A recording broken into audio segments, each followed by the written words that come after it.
Yesus menampakkan diri kepada murid-muridnya di pantai Danau Tiberias. Kemudian Yesus menampakkan diri lagi kepada murid-muridnya di pantai Danau Tiberias. Dan ia menampakkan diri sebagai berikut. Di pantai itu berkumpul Simon Petrus, Thomas yang disebut Didimus, Nathanael dari Kana yang di Galilea, anak-anak Zebedeus, dan 2 orang muridnya yang lain.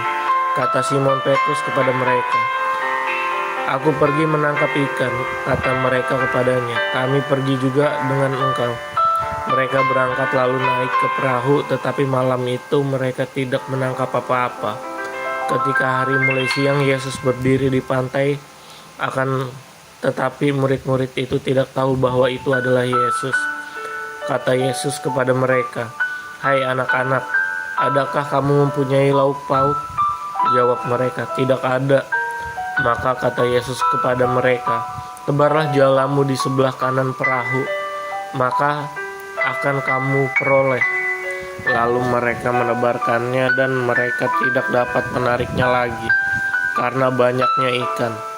Maka murid yang dikasihi Yesus itu berkata kepada Petrus, "Itu Tuhan." Ketika Petrus mendengar bahwa itu adalah Tuhan, maka ia mengenakan pakaiannya sebab ia tidak berpakaian, lalu terjun ke dalam danau.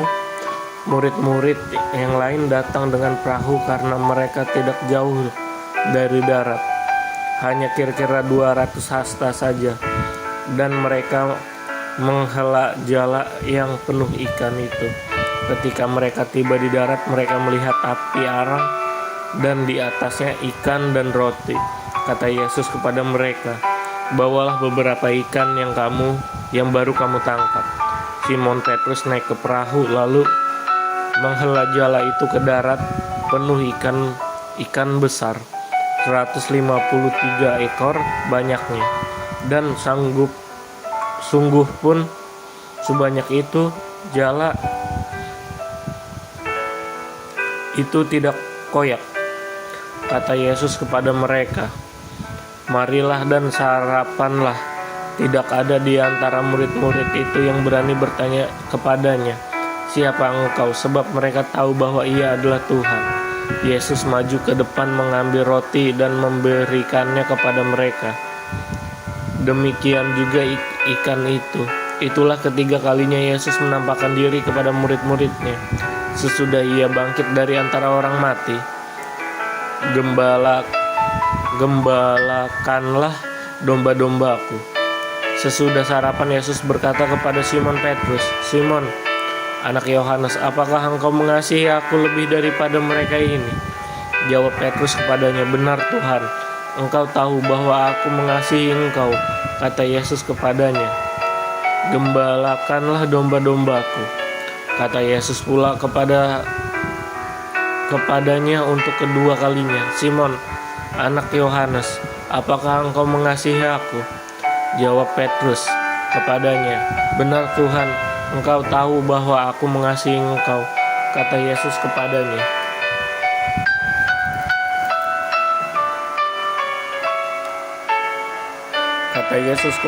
untuk ketiga kalinya, "Simon, anak Yohanes, apakah engkau mengasihi aku?" Maka sedih hati Petrus karena Yesus berkata untuk ketiga kalinya, "Apakah engkau mengasihi aku?" Dan ia berkata kepadanya, "Tuhan, engkau tahu segala sesuatu, engkau tahu bahwa aku mengasihi engkau." Kata Yesus kepadanya, "Gembalakanlah domba-dombaku. Aku berkata kepadamu, sesungguhnya ketika engkau masih muda, engkau mengikat pinggangmu sendiri, dan engkau berjalan ke mana saja kau kehendaki. Tetapi jika engkau sudah menjadi tua, engkau akan mengulurkan tanganmu dan orang lain akan mengikat engkau dan membawa engkau ke tempat yang tidak kau kehendaki." Dan hal ini dikatakannya untuk menyatakan bagaimana Petrus akan mati dan memuliakan Allah. Sesudah mengatakan demikian, ia berkata kepada Petrus, "Ikutlah aku." Murid yang dikasihi Yesus. Ketika Petrus berpaling, ia melihat bahwa murid yang dikasihi Yesus sedang mengikuti mereka, yaitu murid yang pada waktu mereka sedang makan bersama duduk dekat Yesus dan yang berkata, "Tuhan, siapakah dia yang akan menyerahkan Engkau?"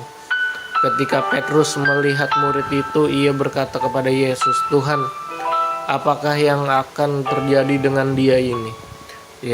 Jawab Yesus, "Jikalau aku menghendaki supaya ia tinggal hidup sampai aku datang, itu bukan urusanmu, tetapi engkau ikutlah aku." Maka tersebarlah kabar di antara saudara-saudara itu bahwa murid-murid itu tidak akan mati, tetapi Yesus tidak mengatakan kepada Petrus bahwa murid itu tidak akan mati, melainkan, "Jikalau aku menghendaki supaya ia tinggal hidup sampai aku datang, itu bukan urusanmu." Kata penutup. Dialah murid yang memberi kesaksian tentang semuanya ini dan yang telah menuliskannya, dan kita tahu bahwa kesaksiannya itu benar. Masih banyak hal-hal lain yang diperbuat oleh Yesus. Tetapi jikalau semua itu harus dituliskan satu persatu, maka agaknya dunia ini tidak dapat memuat semua kitab yang harus ditulis itu.